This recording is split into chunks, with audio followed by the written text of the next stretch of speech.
नमस्कार, मैं हूं आपके साथ मयंक। वो पंक्तियां आपने सुनी होगी, बड़े बेआबरू होके तेरे कूचे से हम निकले। अब ये बात कही जा रही है अमेरिकन फोर्सेस के लिए, जिन्होंने पहले जो है अल उदैद बेस छोड़ा, अब उसके बाद इराक में अल असद बेस भी खाली कर दिया गया है। अब देखिए, सवाल ये है कि ऐसा क्या हुआ कि पिछले 3 दिनों के अंदर अमेरिका को जो है अल उदैद बेस से अपने सैनिकों को वापस बुलाना पड़ा, सबसे बड़ा बेस मिडिल ईस्ट में। उसके बाद जो है दूसरे नंबर का सबसे बड़ा बेस इराक में अल असद बेस, वहां से भी अमेरिकी सैनिक पूरी तरह से बाहर निकल चुके हैं। और सिर्फ सेना ही बाहर नहीं निकली, वहां जितने हथियार थे, जितने इंस्ट्रूमेंट थे, सब लेके लाव लश्कर के साथ बाहर निकल गए हैं। इराक छोड़ दिया उन्होंने, अल असद बेस छोड़ दिया उन्होंने। इसीलिए कहा जा रहा है कि बड़े बेआबरू होके तेरे कूचे से हम निकले। अब देखिए, इस बात को समझिए। पहले हम बात करते हैं कि किस तरह से ईरान की मिसाइलों का खौफ अमेरिका के सिर चढ़कर बोल रहा है। देखिए, जिस तरह से खबरें आई कि हाल ही में 3 दिनों पहले रात के बाद अचानक जो है अमेरिकी फाइटर जेट्स उन्होंने बढ़ना शुरू किया ईरान की तरफ, लेकिन उसके बाद बीच में ही मिशन छोड़ के ट्रंप ने कॉल करके सभी फाइटर जेट्स को वापस बुलाया।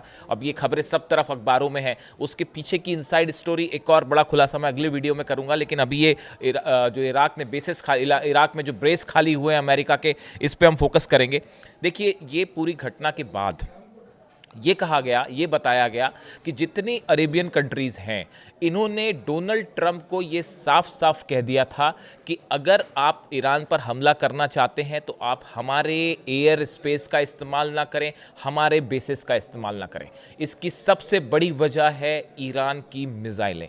जिस तरह से अमेरिका ने जब धमकी देनी शुरू की ईरान को और ईरान में प्रदर्शन को हवा दी, उसके बाद ईरान ने एक बड़ी जंग की तैयारी, एक ऐसा पोस्चर लिया कि अगर ईरान पर आपने हमला किया, उसका नतीजा होगा 8 अमेरिकन बेसेस जो है अरेबियन कंट्रीज में, मिडिल ईस्ट में, सब पर एक साथ मिसाइल्स दागी जाएंगी। और ये वो वजह थी। देखिए, ईरान की मिसाइल्स का खौफ जो है वो सबने देखा 12 दिनों की जंग में, किस तरह से इजराइल पर मिसाइलें गिरी और उसके बाद जो हालात बने। और देखिए, उस समय जब अमेरिका ने हमले किए और तीनों न्यूक्लियर सेंटर पर, उसके बाद अल उदैद एयर बेस पर भी ईरान ने एक साथ जो है 16 मिसाइल्स दाग दी। और उसमें से 4 मिसाइल्स ऐसी थी जो अल उदैद एयर बेस पर गिरी। अमेरिका मना करता रहा, लेकिन हकीकत ये थी कि अल उदैद एयर बेस को अमेरिकन डिफेंस सिस्टम नहीं बचा पाया और 4 मिसाइलें गिरी। अब आप सोचिए, अगर एक साथ 100 मिसाइल वहां गिर जाए तो क्या होता है। यही वह वजह है, ईरान की तरफ से साफ कह दिया गया था, अरेबियन कंट्रीज को सबको मैसेज दे दिया गया था। यूएई को मैसेज दिया गया, सऊदी को मैसेज दिया गया, बहरीन को मैसेज दिया गया, जॉर्डन को मैसेज दिया गया, इराक को मैसेज दिया गया कि अगर आप अमेरिकी हमले में आप अपना एयर स्पेस देते हैं, अमेरिका को मदद करते हैं अपना एयर स्पेस देके, या आपके बेसिस का इस्तेमाल होता है, तो ईरान की मिसाइल से आपको कोई नहीं बचा सकता और हम मजबूर होंगे आप पर हमला करने के लिए। ये साफ साफ मैसेज अली खामेनेई साहब की तरफ से और ईरान की सेना की तरफ से, ईरान के जनरल्स की तरफ से सब अरेबियन कंट्रीज को दे दिया गया था।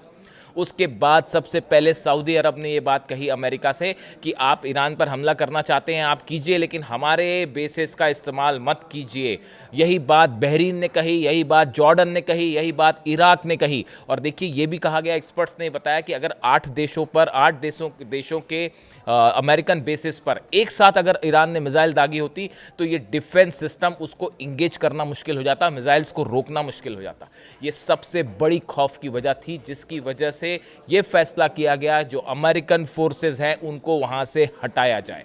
देखिए, जहां तक सवाल है अल उदैद बेस का, 3 दिन पहले ये खबरें आ गई कि अल उदैद बेस पर जितने एक्स्ट्रा 10,000 अमेरिकन सोल्जर्स होते हैं उन सबको वहां से हटाया जाने लगा। और उसके बाद अब खबर जो अल असद बेस है। देखिए, अल असद बेस को लेकर यह भी कहा जाता है कि वॉशिंगटन और बगदाद ने 2024 में यह तय किया था कि अमेरिका के नेतृत्व में बनाई गई सेना सितंबर 2025 तक चरणबद्ध तरीके से हट जाएगी।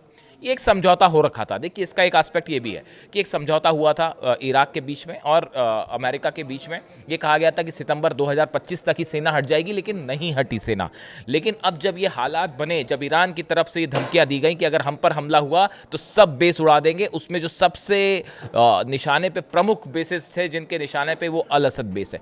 ये वही बेस है जब कासिम सुलेमानी साहब की शहादत हुई थी, उसका बदला लेने के लिए ईरान ने एक साथ कई मिसाइल्स इस अल असद बेस पर दाग दी थी। और उस समय ये हालात हुए थे कि जबरदस्त नुकसान पहुंचा था अल असद बेस को, और वहाँ पे सब कुछ फिर से नया बनाना पड़ा। जितने बेसिस थे वो सब साफ हो गए थे, जितने रनवे थे वो साफ हो गए थे।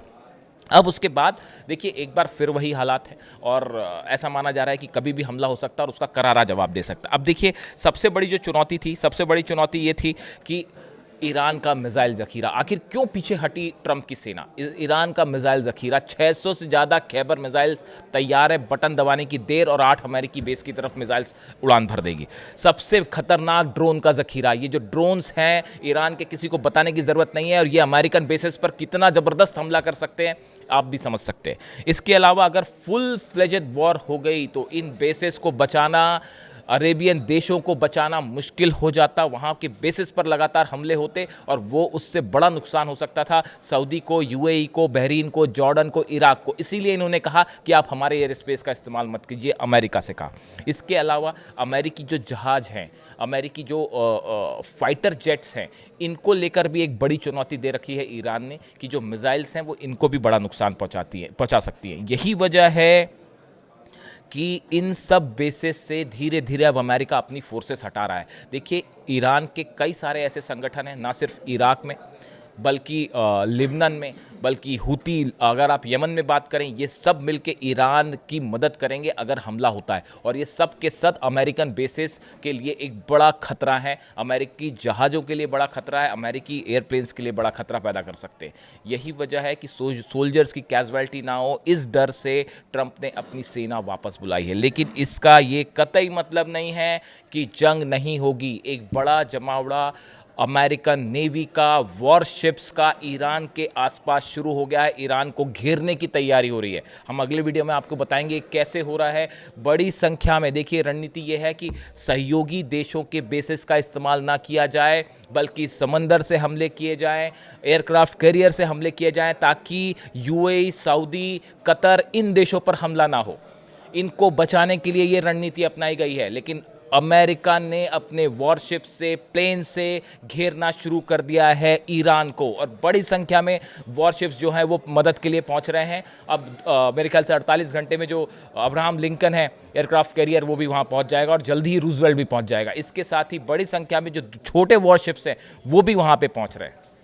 यानी ईरान को घेरने की तैयारी और ईरान की मिसाइलें रेडी। लेकिन इस बीच ये बात सच है कि अमेरिका ने अपने फोर्सेस हटाई हैं, जिसमें बड़ी भूमिका ईरान के मिसाइल्स का खौफ है। इससे जुड़ा जो भी अपडेट होगा आप तक पहुंचाएंगे। Thank you so much.